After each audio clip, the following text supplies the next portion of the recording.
Get live. We are live. Hello, everyone. I am Antara Bhattacharjee, and I welcome you all to the Stories of the Indian Diaspora series with reference to TMYS Reviews June 2021 project that invites stories on the Indian diaspora.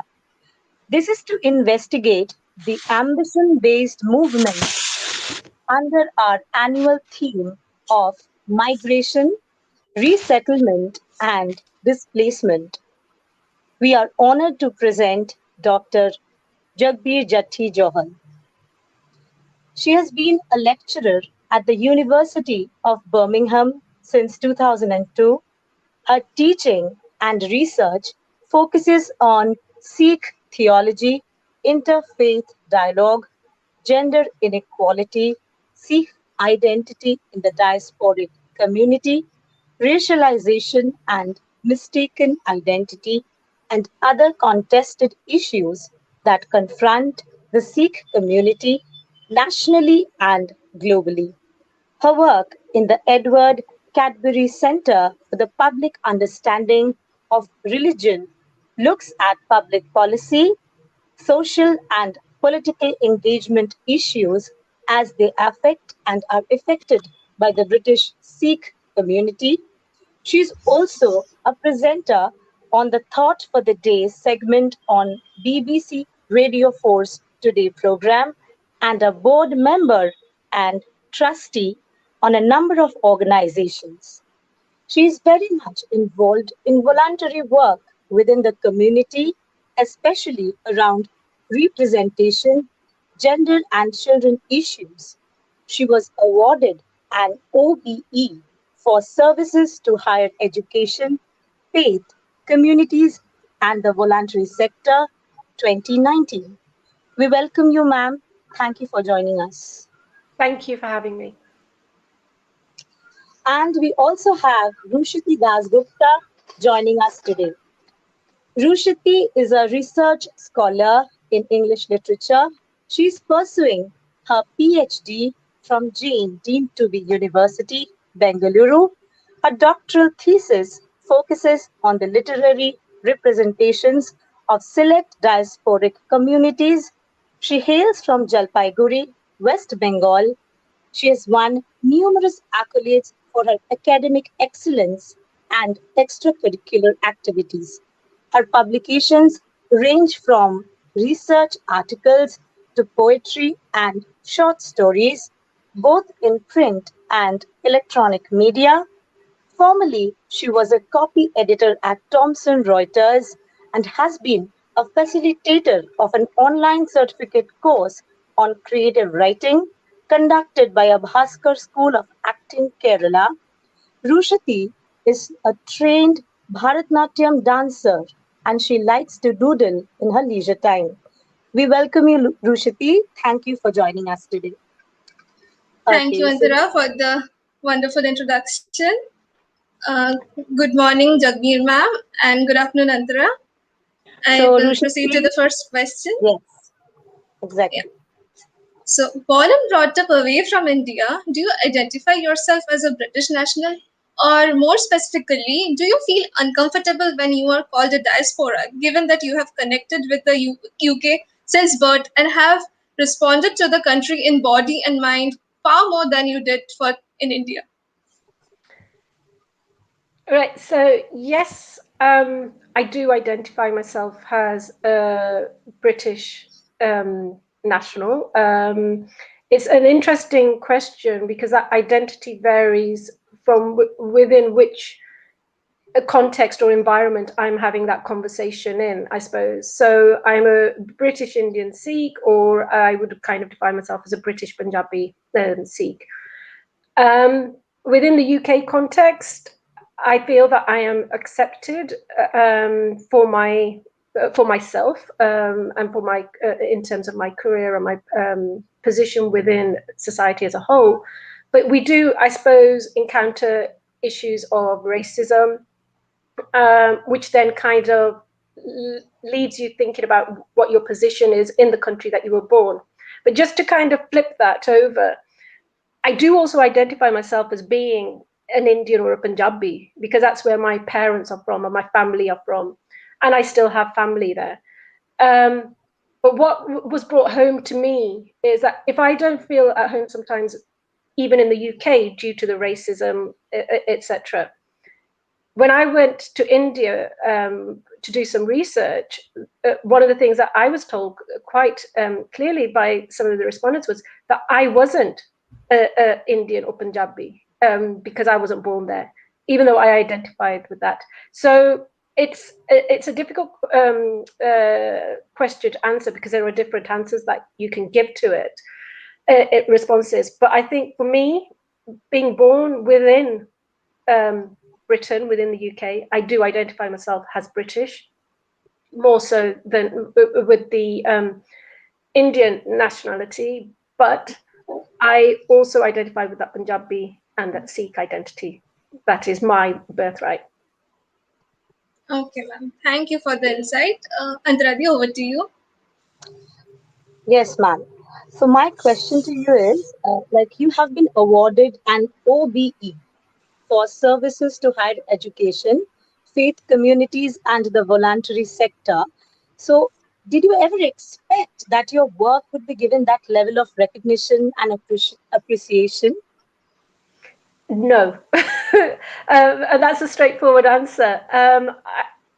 You do the work that you do because you enjoy it and because you're passionate about it. There was no kind of agenda or plan that I'm doing the work I'm doing to get some sort of awards or recognition. It was just to do the work that I felt that was important to be done on the community in terms of research, but also in terms of engaging with the community on, say, contested issues so that we could address those. So yeah, so it was a very nice surprise when I did get the award, but my job and my career trajectory wasn't aimed for that. That's just a nice extra that's been added onto it. Okay, ma'am. Congratulations to you on that. And Rushati, please take over. Thank you. So, ma'am, the baptized Sikhs, they continue to wear those five symbols, the Panchkakar, as it is said, the five Ks, namely Kesh, the unkempt hair worn in turban, Kanga, a small wooden comb worn in the hair, then Kachra, the white shorts worn as underwear, and Kara, the iron bangle, and Kirpan, a curved sword. So, these markers of identity are often central to the ties that bind the diasporic communities across borders through time. What is your take on that? So the identity that you have just defined is the identity of the initiated Sikhs. The initiated Sikhs who have been initiated into the Khalsa Panth. It's the identity that has been given to Sikhs by Guru Gobind Singh, our 10th Guru. And we've just celebrated that foundation within April, on April the 13th, with the Vaisakhi. This is a core identity that Sikhs have, which has transcended time and will continue to do so, and boundaries, because it's our religious identity that has been given to us. It's an identity that Sikhs have fought for over time. For example, within the UK, when they first came over in the 1960s to get jobs, a lot of Sikh men who might have been initiated Sikhs or turban-wearing Sikhs, for example, did give up their identity.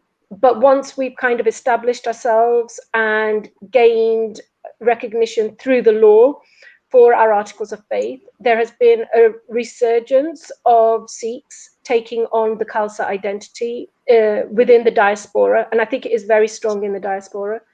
The other important thing to note is that this religious identity was very valued and respected by, say, for example, the British Empire, and particularly when Sikhs fought in the First World War and the Second World War.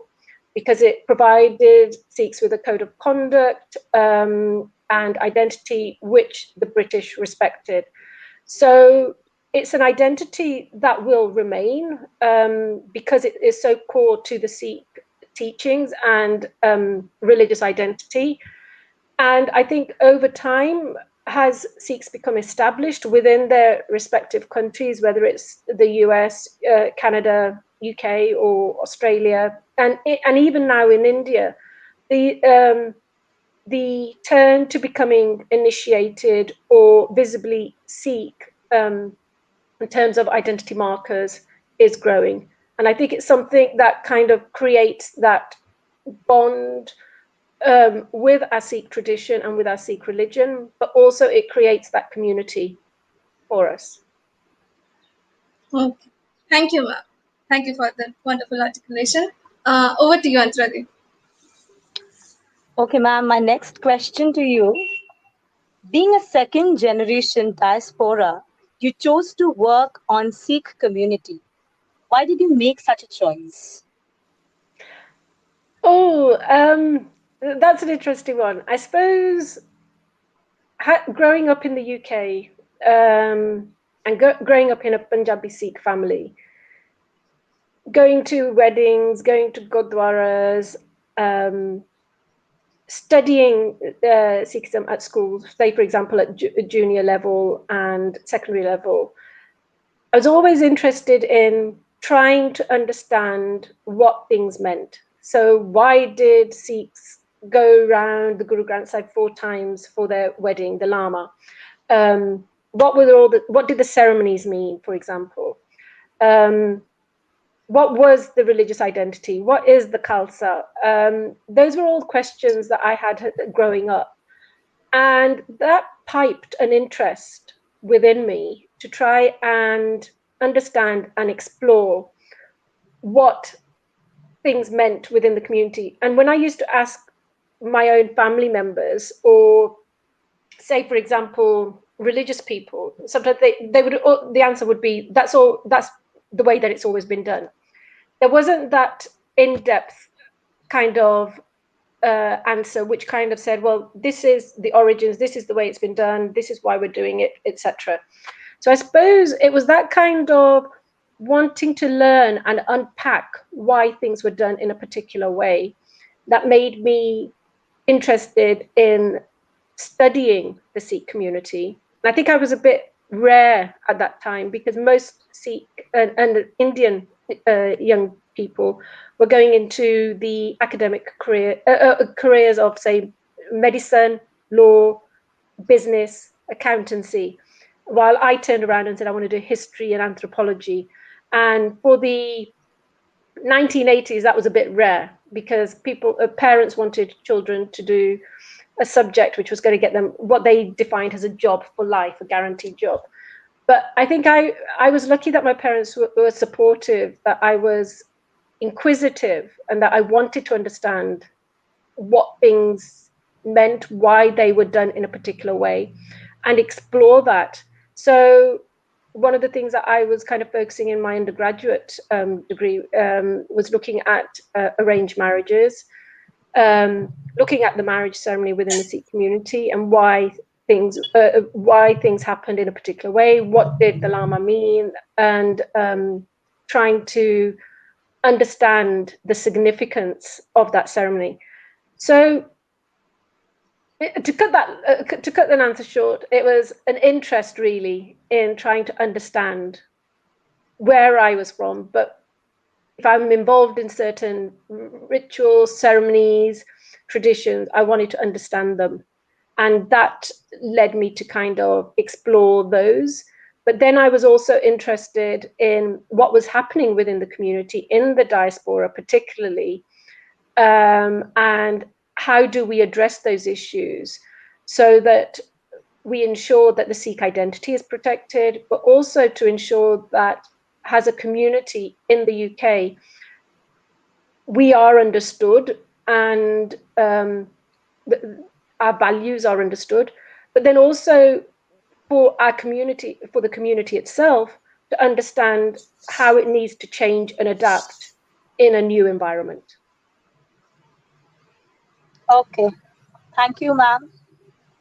Uh, Rushati, over to you, please. Thank you. Please take it. Last week we saw the killing of 8 people, 4 of whom were Sikh at a FedEx in Indianapolis. You have written a book titled Racialization, Islamophobia, and Mistaken Identity, the Sikh Experience. Would you like to share some of the experience you may have had as a professor or as a researcher, which might reflect upon the misperceptions or the prejudices people have? And how does the Sikh community grapple with these societal prejudices in general? Okay, so that yes, so I'll come to the attack in Indianapolis in a minute, but I think what I should kind of highlight is that Sikhs, Hindus, and Muslims within the, say for example, within the UK or within the diaspora, we've always encountered racism, where we've kind of been targeted for our identity. But I think 9/11 was a time within history where that irreversibly kind of transformed the landscape for Sikhs in the West. In the immediate aftermath of September 11th, discrimination against the Sikh community in the West rose sharply and has continued. And we've seen that in the UK, but we've also seen it particularly within America. It's important to note that the first person who was killed or murdered in retribution to 9/11 in the US was a Sikh gas station owner, Balbir Singh Sodhi, in Arizona. And that was on, if I remember correctly, was on the 15th of September 2001. And then in 2012, we had the Oak Creek Gurdwara massacre within Wisconsin, where 6 worshippers were killed by what I would call white supremacists. And in Britain, 9/11 was also a defining moment, but also 7/7 with the London bombings, and also post-Brexit. Sikhs have experienced what I would say an Islamophobic backlash. And so the first person to have been attacked after the 7/7 London bombings was a Sikh temple in Kent. And there have been numerous other incidences of Sikhs being attacked in the UK or misidentified as being Muslim. Now, one of the important things to note is that these attacks on the Sikh community are due to the fact that people don't realize that Sikhs are different from the Muslim community. What they see is the visible identity of the turban Sikh wearing man, and they associate that with the image of, say, for example, Osama bin Laden with his Khalifa. And as a result of that, Sikhs have become what I would call that invisible, they become that silent victim of this Islamophobic attacks. And actually, it is worrying and it is scary. And if you think about it, so in America, Wisconsin in 2012 was something that was very significant for the Sikh community. And then last week, when we've had 4 Sikhs out of the 8 who were killed, it is Sikhs inevitably will be questioning what was the motive of Brandon Hole. We're not still completely clear about it, but there is talk that he was a disgruntled employee, and that in the attack he did in the attack at the FedEx offices, he did aim for or target the Sikh community, which makes up the majority of the employees there. And he was, from what I gather, linked with some white supremacist groups and everything. So there you get that kind of questioning about this race hate crime against the Sikh community, and what does that mean? The other important thing I think is important is the Sikhs, the visible identity of Sikhs, the Sikh turban wearing man. attracts this attention. Also, the Sikh women who wear the Sikh dastar, they also get attacked. I think when you've got visible markers of identity which aren't understood and which are confused with another religious group, can make you open to attack. And one other thing I think would be important to note here is that while a lot of this mistaken identity has focused on adults, where adult men have been attacked, for example, or killed, or women, this kind of racial abuse and attacks does happen to young boys within schools. And I'm just going to flag up two incidences within the UK. So in 2014, there was a young Sikh boy who had long hair, Vijay Singh, and he committed suicide because of bullying around his religious identity.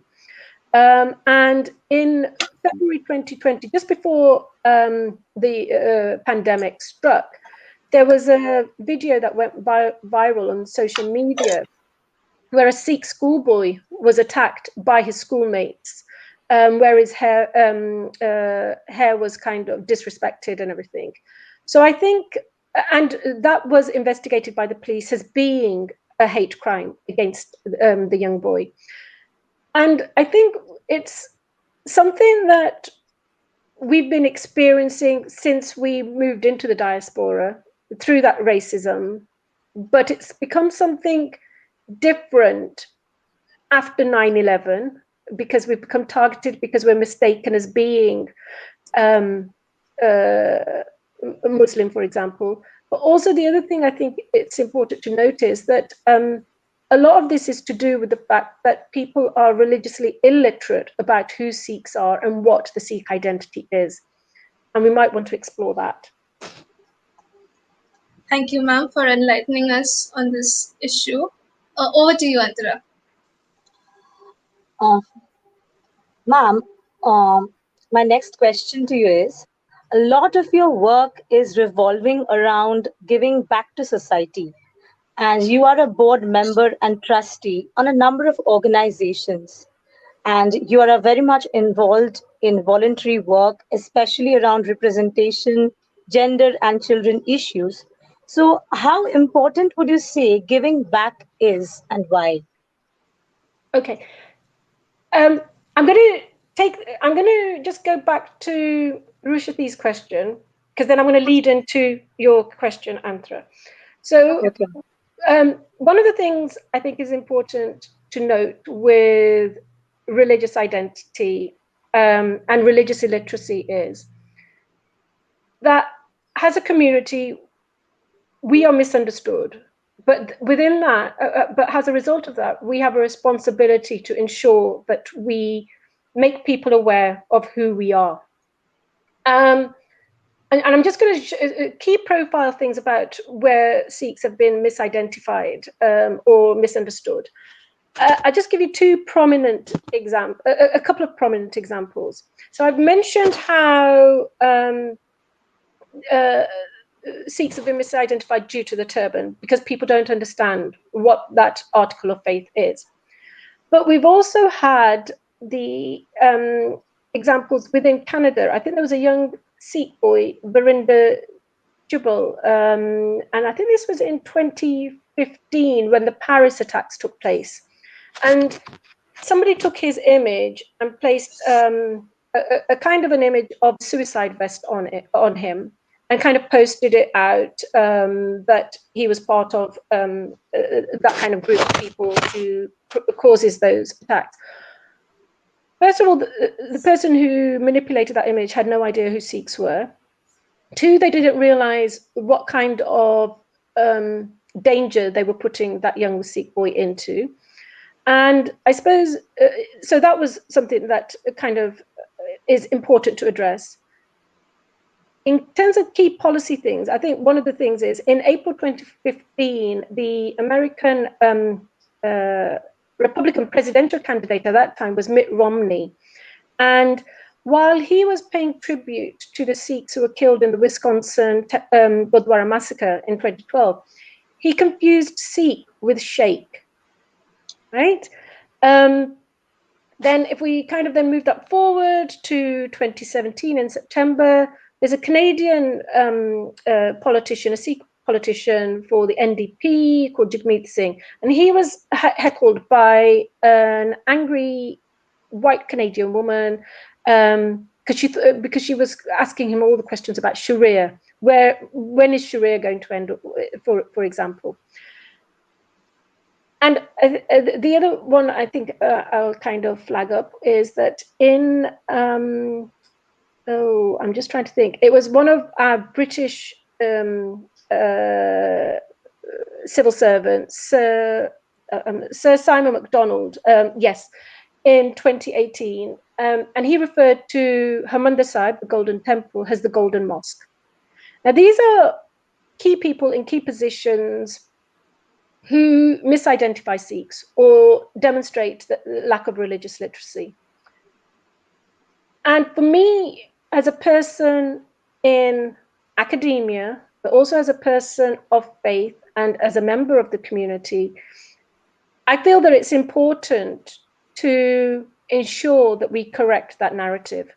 And whether that is by making sure that I am visible, so within certain circles, and working with people to raise Sikh issues, that is my responsibility, and that is the kind of the push that I get for participating in voluntary activities and being part of boards and trusts to address issues that will also have an effect on the Sikh community. And I suppose I'm guided by the teachings of Sikhi. The Gurus gave us a set of core values of, say, for example, hukam, acceptance, faith, bharosa, discipline, sacrifice, reflection, and empathy, but also service, which is seva, patience, sage, compassion there, and humility, nimrata. And if, as a member of that faith, which embodies selfless service to its core, then it's my responsibility to participate in doing that selfless service so that I benefit my own community, but also others within the wider community. Because at the end of the day, we are all part of that one humanity, that one identity. And I suppose, so that kind of pushes my work within the volunteering world. It might not be the straightforward volunteering that you kind of see at the moment with reference to COVID, because at the moment, the main kind of service that you see and the volunteering that you see with the Sikhs is, and we've seen an abundance of that seva with reference to COVID, is where Sikhs have been serving those who are vulnerable and who are ill by distributing food, medicine, clothes, etc. This has been evidenced across the globe, and I think at the moment it's particularly evident with reference to India as well. So I think that service is an inbuilt thing within Sikhs as a whole. My service to the community is through my academic grounding and through the knowledge that I have, which I can utilize to have a beneficial impact for Sikhs themselves, but also for others from other communities. And I think one of the things that is important to note is that whenever Sikhs do seva, it's performed by whoever with that nimrata, which is humility, and it's performed with nishkapat, which means there's no expectation of a return.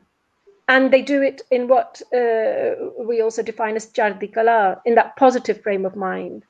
So we embrace these qualities and essence of Sikh teachings to guide our lives and ensure that we uphold the values of the gurus, but also ensure that with the time that we have on this earth, we make a positive contribution to society as a whole.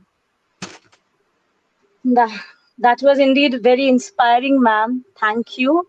And it shows your innate love and affection towards your community. Yeah. Over to you, Rushati. Please take over. Coming to the community, the Sikh community is known to be strong and straightforward. How does it treat the women, ma'am? I ask this in terms of the Sikh religious practices. It would be wonderful if you could stories have positioned women. I also ask this to know how the contemporary Sikh diasporic community engages itself with the cause of gender equality. So, Sikh theology and teachings of the gurus espouse equality. Equality is at the forefront of Sikh teachings. Equality in terms of caste, gender, religion is paramount within Sikhi's teachings. And Guru Nanak, we've just celebrated his 550th birth anniversary in 2019. He espoused this whole notion of equality by recognizing that the divine jyot, the light, existed within everybody. And through the preceding 9 gurus, who we kind of translate as Nanak 1, Nanak 2, Nanak 3, they all did things to ensure that the position of women within society at their time was raised. So that they made positive contributions to their role within society. For example, Guru Amardas Ji appointed women manjis that lead. If I was to look at it in terms of a Christian lens, female bishops within the Sikh community at that time. With reference to the Khalsa identity, Guru Gobind Singh Ji gave us the 5 articles of faith, which are the same for both men and women. So when Sikhs are initiated, men and women go through the same ceremony, and they are given the same code of conduct and the same articles of faith. So that kind of defines that gender equality, and also with Guru Gobind Singh Ji to kind of eradicate that caste division, gave us the name of Kaur and Singh, which is important to address. I suppose also what you have to think about is that these changes that the gurus were making were at a time when society was very patriarchal, and the women, the position of women was very kind of downgraded. Women were viewed as being those temptresses who led the religious person away from kind of salvation. They were seen as being polluting due to natural processes such as menstruation and childbirth. And then there were things about how women needed to kind of be hidden in a sense, so that they didn't, so that they weren't the temptresses for religious people or for the men. Now, what the gurus kind of tried to do was take each of these kinds of issues and just kind of show how nonsensical, how ridiculous they were. So, for example, and what they did was they wrote and they provided teachings which are embedded within our Guru Granth Sahib, the eternal Guru now that Sikhs have, the Guru Granth Sahib. And within there, we have teachings which kind of show, so dispute the idea that menstruation or childbirth is polluting, and the narrative goes that if it's that the natural process is not polluting, but it's the mind of the person who is thinking that. So the theology and the teachings of the gurus aimed to tackle the kind of the second class position that had been assigned to women. Now, and I suppose one thing I would say is that it was quite a revolutionary message, because if we think about it, women bishops within the Church of England have only started after a long debate and discussion in 2012. The Sikh gurus had implemented this way back, and they accorded women that equality and recognized their important role within society in terms of creation, childbirth, etc. But they also endowed women with this whole, I suppose, the right and access to that spiritual salvation and liberation, which was denied by other religious traditions. And so the teachings advocate completely for gender equality. However, that doesn't always translate into what happens on the ground in reality, because because what is clear is that the social and cultural context of Sikhs does still have an impact on how women are treated or viewed within society today. And I suppose Sikhs will say, yes, we treat our women with equality. But then the question that one might raise within the diaspora, but also within India itself, is when you see women who feel unsafe when they're walking the street, right? When you see female fetuses being aborted because parents don't want a female child, when you see women treated as second-class citizens if they are divorced, or women being blamed for domestic violence, when actually it's not the woman's fault, but it's the man's fault, but the blame is always on the woman. So those questions are raised, but what I would then be saying is that that's not the religion's fault. That's the social and cultural context that is creating the inequality within the various communities, whether it's the Sikh community, or whether it's the Christian community, Hindu community, or Muslim community. Sometimes that inequality is a result of the social and cultural norms and environment. And that has an impact on the position. I suppose one thing I would like to kind of say is in the diaspora, women have achieved, Sikh women have achieved equality in terms of education and employment, because our parents have pushed us to get educated and to be successful and be independent. And I think this is across the board, across the globe. But what I do question is the whole thing, whether we have achieved that religious equality in terms of representation within the Gurdwaras, but also within religious services, for example. So one of the things I kind of focus on is, are women members of Gurdwara management boards? And that is, and it's very rare to find a female woman who is.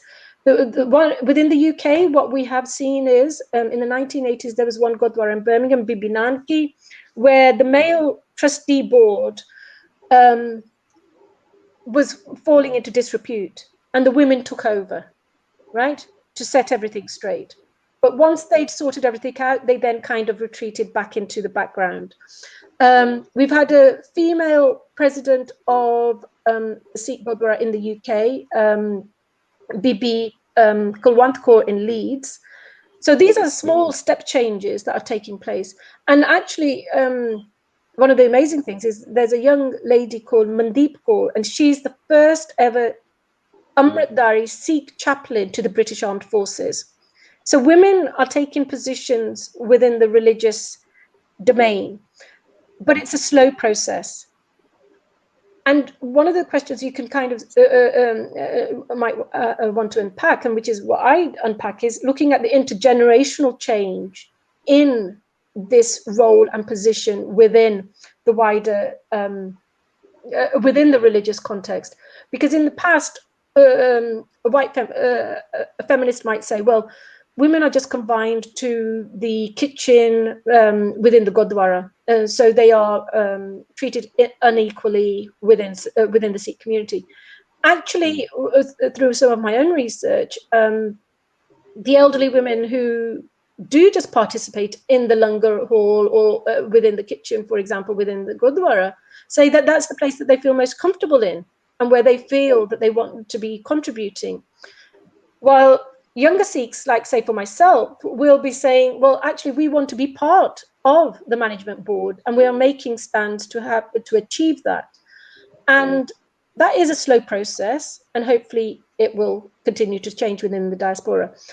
But it's just come to my mind, having reflected on the 550th, the Punjab Assembly in 2019, I think it was on the 7th of November, passed a bill, passed a ruling to say that Sikh women should be allowed to perform kirtan within the Harmandir Sahib, the inner sanctum of the Harmandir Sahib. Now, what would be surprising to you is that women have not been allowed to do kirtan within the inner sanctum of the Harmandir Sahib, or the Golden Temple. And even though attempts have been made to change that, and women from the West have been raising this issue with the SGPC and the religious bodies within India for the Sikh community. But an interesting thing for you to then think about is that if we're still fighting for this equality, and has Sikhs, particularly Sikh men, kind of are willing to kind of say that Sikhi is all about that gender equality, then as women, we should be allowed to perform kirtan within a Harmandir Sahib. But just to kind of throw a spanner in the works kind of thing, in 1980, I think it was a young convert Sikh, Krishna Kaur Khalsa, so she's from the 3HO organization, Yogi Bhajan's organization in America, who did perform kirtan in the inner sanctum. So an ethnically Punjabi Sikh woman has not performed, but a convert Sikh has. And the question there you have to ask is, why was that? So answering the question in a long-winded way and throwing a whole lot of things at you, the theology and the teachings of Sikhi, of the gurus, demonstrate that equality. But it's the social and cultural norms sometimes that prevent it from taking place. And that's something that, as a community, we have to address and think about as we move forward. Thank you, ma'am, for highlighting upon some very important convictions. Over to you, Antara. Okay, ma'am. So my last question for today, almost we have come to the end. So it will be pretty interesting that if you can tell us about your relationship with your colleagues in Birmingham University, and who are the ones you connect to more. So if you can share some experiences you cherish. So within the university, I suppose within our field of study and research, it is very interdisciplinary and multidisciplinary. So, for example, I cherish my working relationships with my colleagues within my own department, particularly when we are able to have discussions about the similarities and differences within particular faith groups. But also to kind of unpack and have discussions about what are the contested issues that confront the various faith communities in, say, the UK context.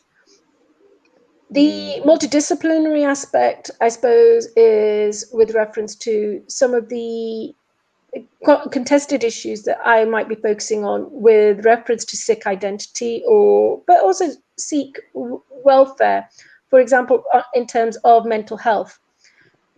So looking at colleagues within the medical arena and talking to them about issues.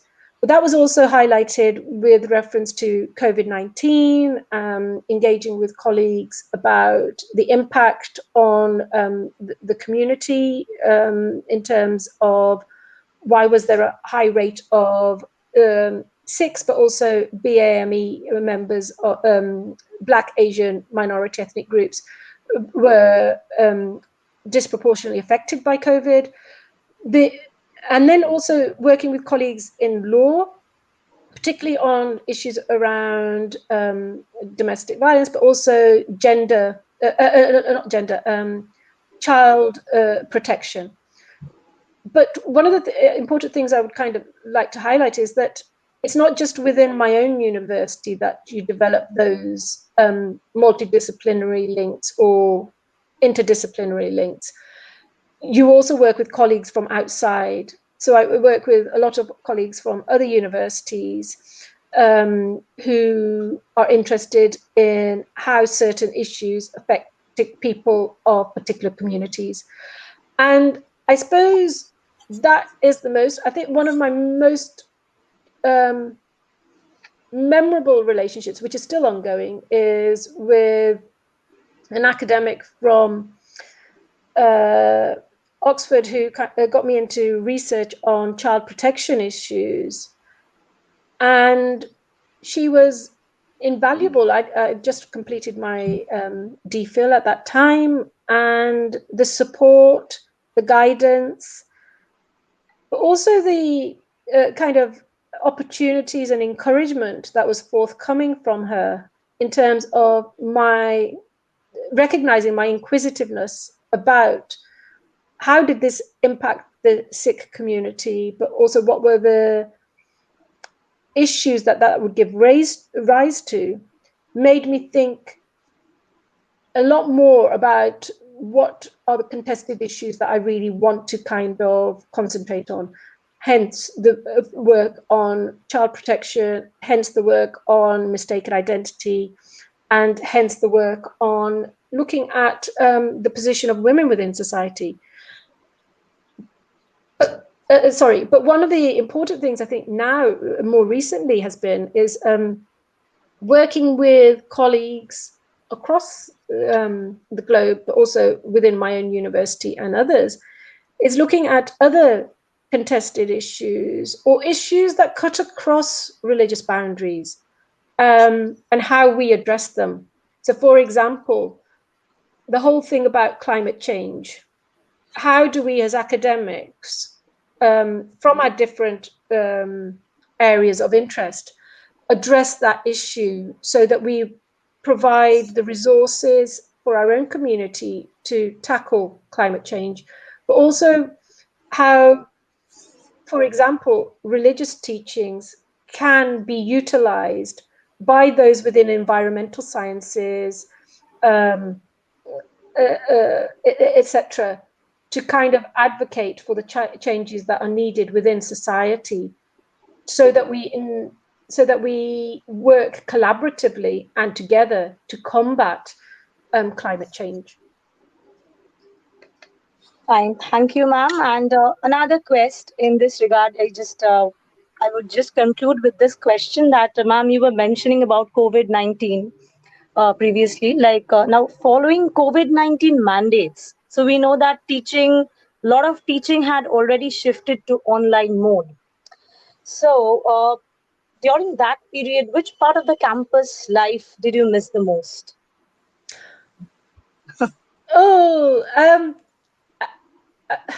This might sound very silly. I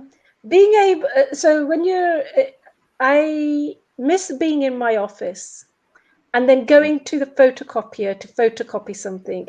And sometimes what you will see is that in that place where the photocopier is, staff members would be going to their offices or going somewhere, and we'd stop and have a conversation. So somebody might be at the photocopier and a colleague might walk past, and then you'd have that impromptu conversation.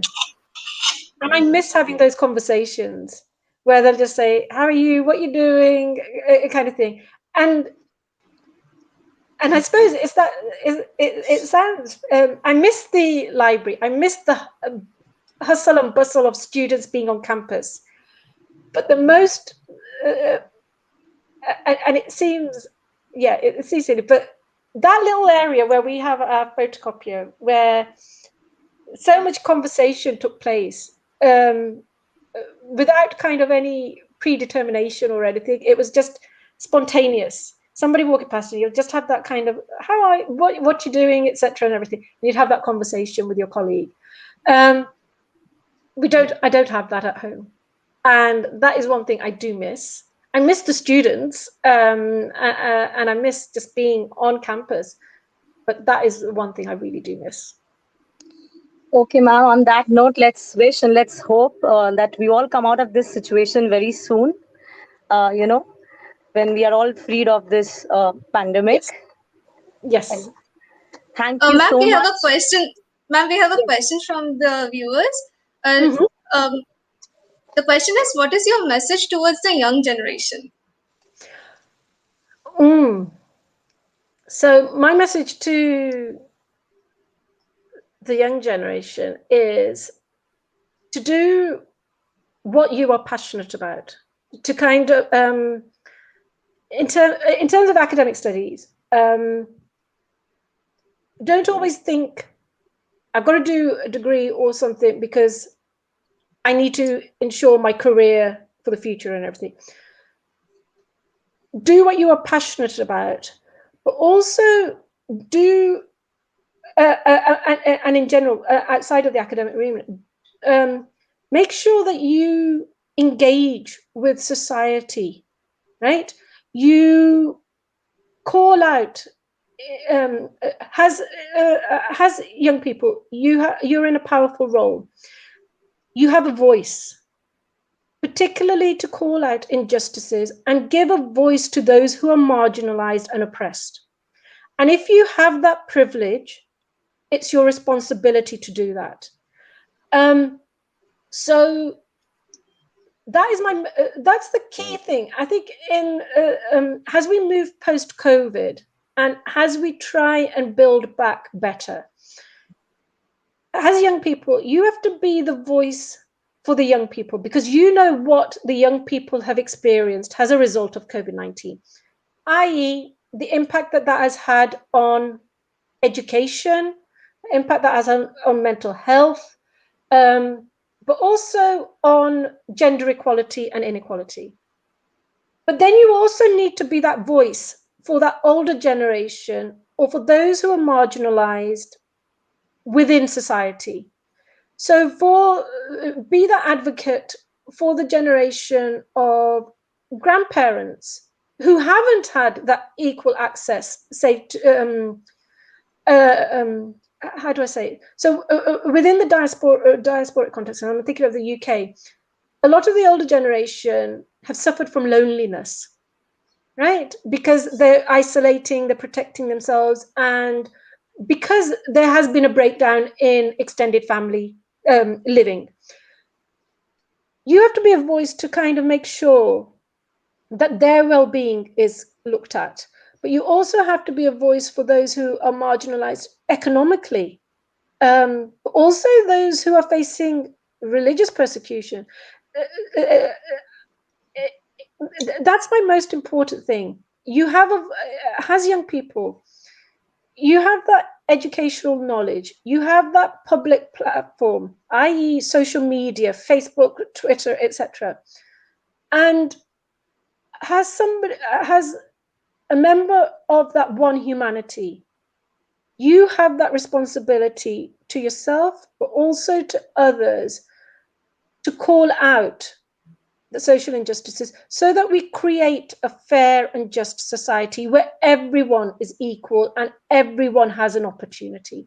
And that's my message for the young people, I think. Thank you, ma'am, for this message. I guess that pretty much answered the question, I guess. The way you have explained, ma'am, It's impeccable. And we have learned a lot through this session, I guess, whosoever is watching this. So, on this note, we shall conclude. Thank you for joining us, ma'am. And thank you, Rushati, for joining us. It was a wonderful session. Thank you very Thank much you. for having me. Thank you, TMYS. Yes, thank you, Bye. team.